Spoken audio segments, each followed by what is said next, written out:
دايما بتسمع ان ارضية الحرم المكي دايما ساقعة بالرغم الجو الحار المعروف في السعودية. لو انت رحت حج او عمرة لاحظت ده او حد حكى. تعالى اقولك ايه السر اللي بتبقى ازاي هي ساقعة كده والجو حر جدا في السعودية. النهاردة حلقة جديدة من طيارة الديكور وهتقف معانا في الحرم المكي، ربنا يا رب يكرمكم كلكم بزيارة. السر في ان الارض بتاعه الحرم المكي دايما ساقعه. اول حاجه ان في زي ما انتم شايفين بيبقى في تحت الارض كلها غرفه تبريد كبيره جدا تبرد ارضيه الحرم كله. الحقيقه مش بس كده، او هو ده السر المهم، السر الاهم هو نوع الرخام المستخدم في الحرم.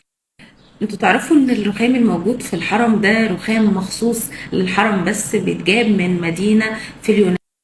مدينة اسمها كاسوس في اليونان، وفي جبل مخصوص هناك بتقطع منه الرخام بتاع الحرم. بس من أهم ميزات الرخام ده إنه بيعكس الضوء، وبس مش بس كده، كمان بيعكس الحر. فتلاقي نفسك الجو حر جدا فوق ولكن الأرض دايما ساقعة.